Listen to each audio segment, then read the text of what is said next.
Olá, você está no Aprendizáudio. Este conteúdo foi produzido especialmente para o concurso de agente penitenciário do estado do Ceará.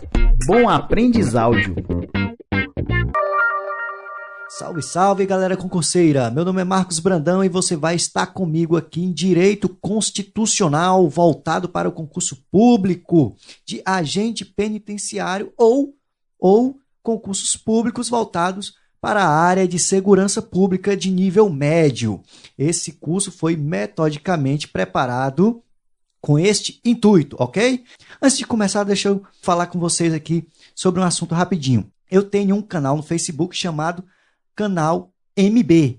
Lá tem videoaulas, certo? Que eu fiz sobre o artigo 5º, resolvendo exercícios do concurso da PM Ceará. É o mesmo assunto que nós vamos abordar aqui, até porque artigo 5º da Constituição não vai mudar para vocês aí no que tange a este concurso do agente penitenciário.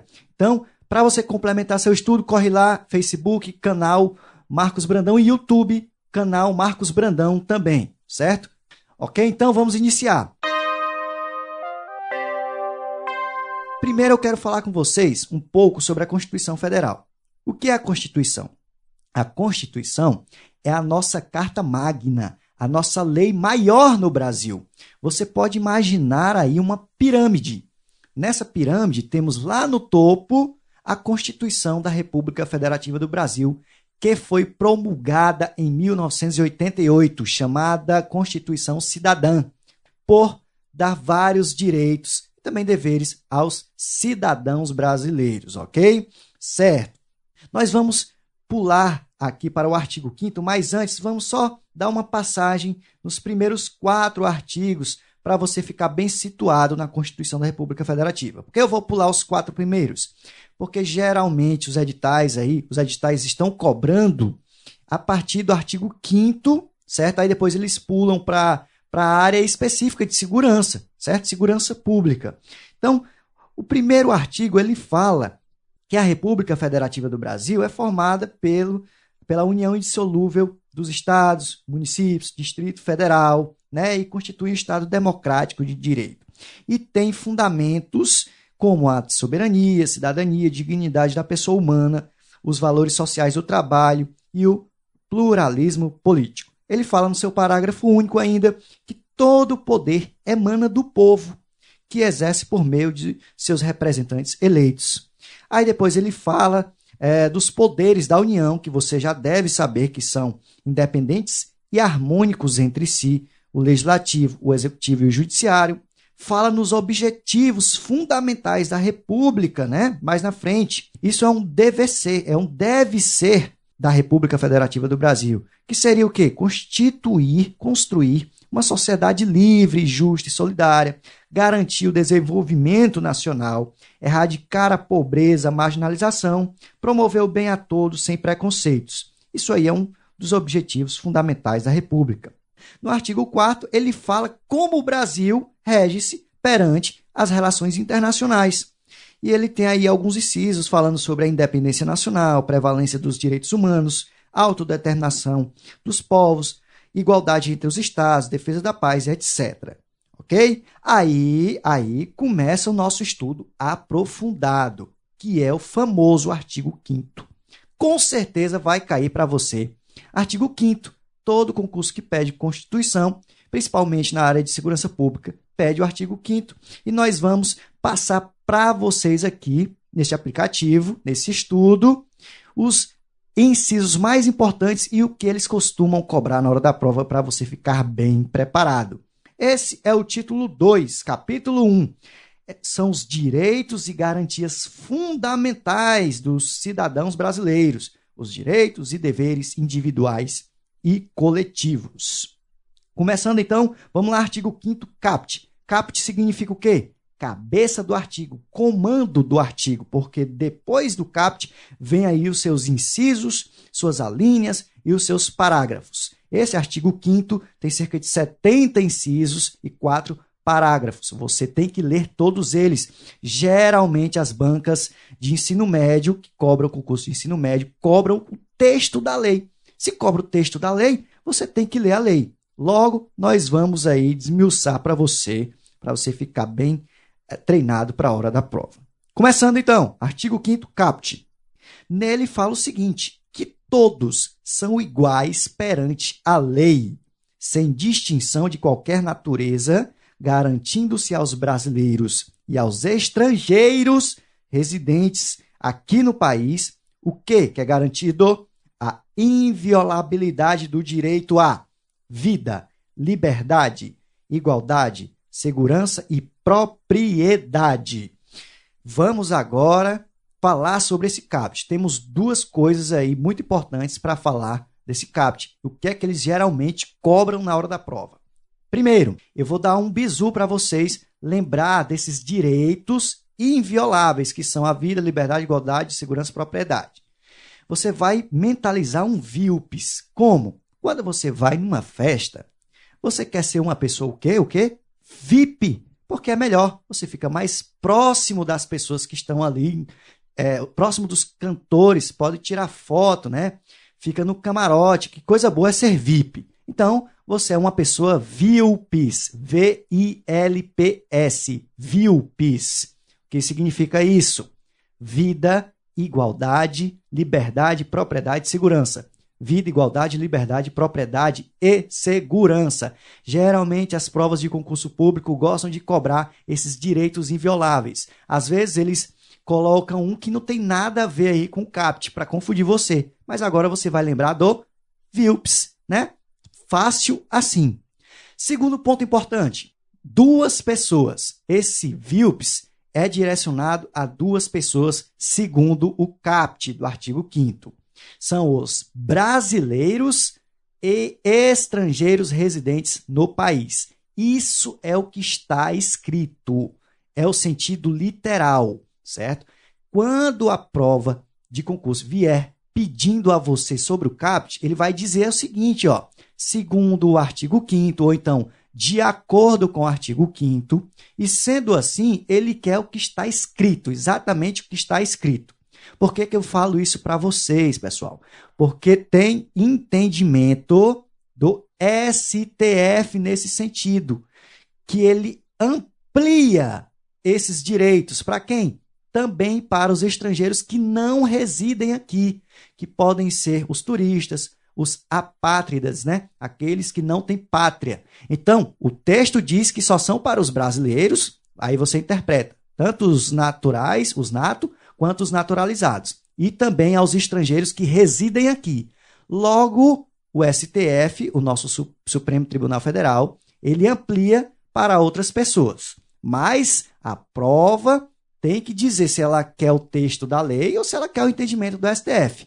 Eu adianto a vocês que a possibilidade de cair o texto da lei é muito maior, certo? Mas se ele quiser o entendimento do STF, ele tem que colocar lá bem expresso para vocês.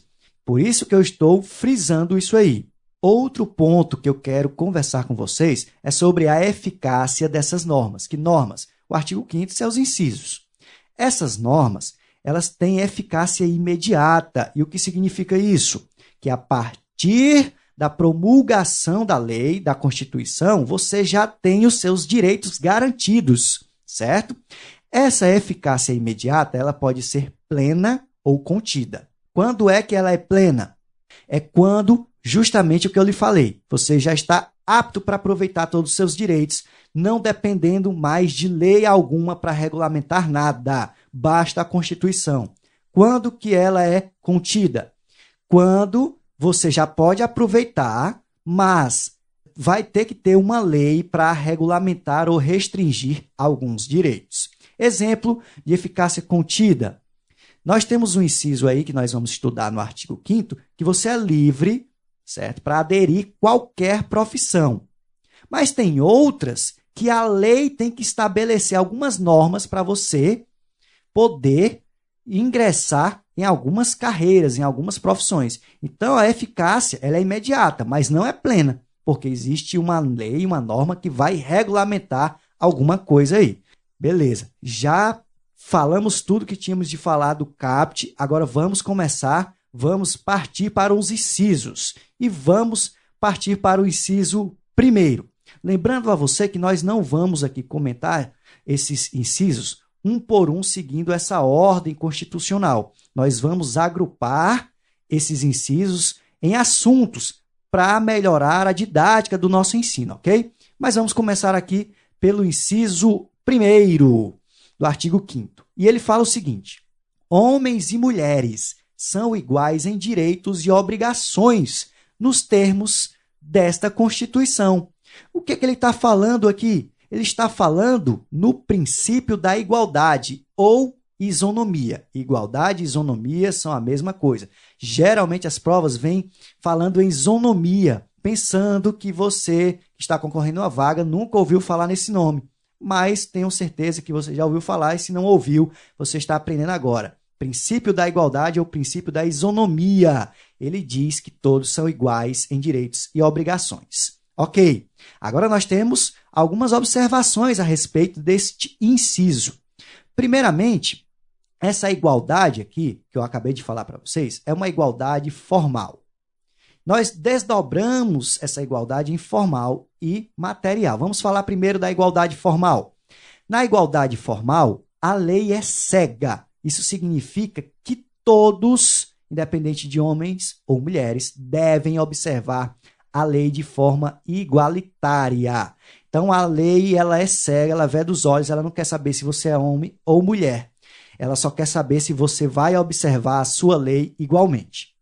Na igualdade material, é diferente. A lei, ela não é cega. A lei, ela olha para o desigual. Aquela pessoa que está ali no nível de desigualdade, a lei, ela vai tomar uma atitude para transformar aquele desigual em um igual, na medida da sua desigualdade. Vamos desenrolar isso aí, essa definição? Um exemplo para vocês. Direito do trabalho.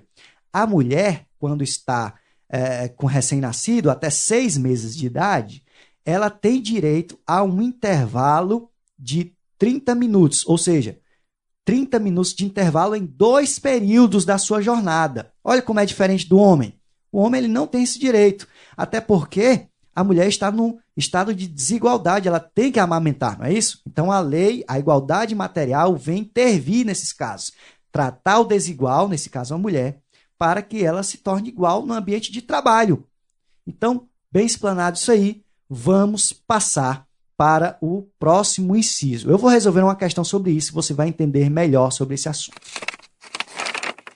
O inciso 2º fala que ninguém será obrigado a fazer ou deixar de fazer alguma coisa senão em virtude de lei. Vamos explicar esse inciso, porque eles gostam muito de cobrar esse inciso em prova. Nós estamos agora falando aqui no princípio da legalidade, ou seja, a obrigação de fazer ou deixar de fazer alguma coisa vem de lei. Quando eu falo em lei, eu também falo em normas do ordenamento jurídico, como decretos legislativos, portarias, certo? Medidas provisórias que advêm do poder executivo. Então, o princípio da legalidade está contido aí no inciso 2º. Eu não sou obrigado a fazer ou deixar de fazer nada se ela não está escrita na lei. Quer um exemplo? Um lixo na rua. Vamos para a duas situações hipotéticas. Primeira situação, existe uma lei em Fortaleza que obriga ao cidadão que, ao passar e se deparar com lixo na rua, ele tem que apanhar aquele lixo e colocar no recipiente mais próximo. Se está escrito que ele tem que fazer isso, mesmo não sendo ele que colocou aquele lixo lá, ele tem que ir pegar e colocar no recipiente mais próximo. Agora, na segunda situação, não existe lei alguma falando sobre isso. Se não existe lei alguma, eu sou obrigado a apanhar aquele lixo, mesmo que eu não tenha colocado lá, eu não sou obrigado. Por questão de educação, eu até apanho e coloco lá no recipiente. Mas se não tem lei, eu não sou obrigado a fazer ou deixar de fazer nada. Esse senão em virtude de lei é se houver uma lei mandando que eu faça. Se não houver, eu não faço, não preciso fazer. Para complementar o seu estudo, nós temos também um princípio da reserva legal. Esse princípio da reserva legal diz que determinadas matérias são reservadas para a lei, são disciplinadas por lei. A administração pública só pode fazer alguma coisa se tiver uma lei dizendo que ela pode fazer. É é diferente do que a gente estudou, certo? Esse princípio da reserva legal, ela diz que tem algumas disciplinas, alguns assuntos que só podem ser feitos se a lei estabelecer alguma regra para isso. Beleza. Inciso 3º, inciso 3 aí do artigo 5º. Ele fala o seguinte: ninguém será submetido à tortura nem a tratamento desumano ou degradante. Esse é muito simples, ok? Aqui no Brasil, não pode ninguém tratar qualquer pessoa com tratamento desumano. Exemplo de tratamento desumano, crime de tortura, que é um dos incisos que nós vamos estudar. Exemplo de tratamento degradante, uso de algemas. O uso de algemas, segundo a súmula vinculante número 11 do STF, ela é restrita para aquelas pessoas que propõem uma resistência, ou então há um perigo de fuga, ou pode aí atingir a integridade física dele mesmo ou de outras pessoas ao redor. Ok, só para ilustrar bem para vocês. Agora, não existe estudo sem treino, né? Você deve ler novamente esses incisos para ficar bem mentalizado, para você levar na hora da prova. Vamos praticar agora com exercícios que eu extraí de concursos públicos anteriores, falando dessa matéria. Primeira questão: o estabelecimento de regras distintas para homens e mulheres, quando necessárias para atenuar desníveis, é compatível com o princípio constitucional da isonomia e poderá ocorrer tanto na Constituição quanto na legislação infraconstitucional. Vamos aí pormenorizar, desmiuçar essa questão. Primeiro, ele diz que o estabelecimento de regras distintas para homens e mulheres, quando for necessário, para atenuar desníveis é amenizar a situação. Ele diz que é compatível com o princípio constitucional do quê? Da isonomia. A isonomia é o princípio da igualdade. E ele diz que pode ocorrer tanto na Constituição quanto na legislação infraconstitucional. Infraconstitucional são as leis abaixo da Constituição. Isso está certo ou está errado, meu povo? Já digo a vocês, está corretíssimo. Linda essa questão.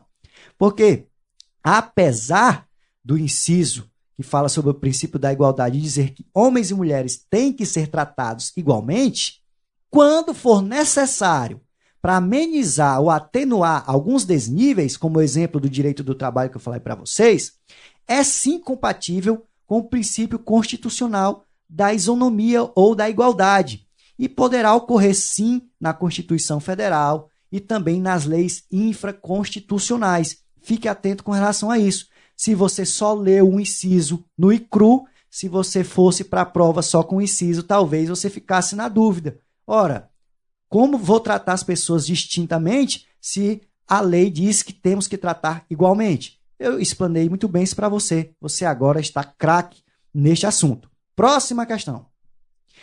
Ninguém será obrigado a fazer ou deixar de fazer alguma coisa senão em virtude de lei. Isso significa dizer que todos são iguais perante a lei. Proibida qualquer discriminação entre as pessoas. Veja que eles tentaram confundir vocês aí, pessoal. Ele fala duas coisas aí, duas orações divididas, e estão certas todas elas, só que não estão dentro do mesmo contexto. Primeiro, ele fala do princípio do quê? Da legalidade. Ninguém será obrigado a fazer ou deixar de fazer alguma coisa, senão em virtude de lei. Aí ele vem dizendo o seguinte, ó, isso significa dizer, esse princípio da legalidade que eu informei, significa dizer que todos são iguais perante a lei. Ora, agora ele está falando do princípio do quê? Da igualdade ou isonomia. Logo, o princípio da igualdade e isonomia não é o princípio da legalidade. Tentou pegar você, mas a partir de agora você está fera, não vai cair nessa pegadinha aí dos concursos públicos. A questão está errada, porque um princípio não é o outro. Ok, pessoal? Nós vamos encerrar essa primeira aula por aqui e nos vemos na segunda aulinha falando sobre o estudo das liberdades. Tá bom? Muito obrigado pela audiência, muito obrigado por estar no aplicativo, por estar comigo. Valeu! Gostou? Então não pare agora. A próxima aula do Aprendizaudio começa em poucos segundos. Aproveite!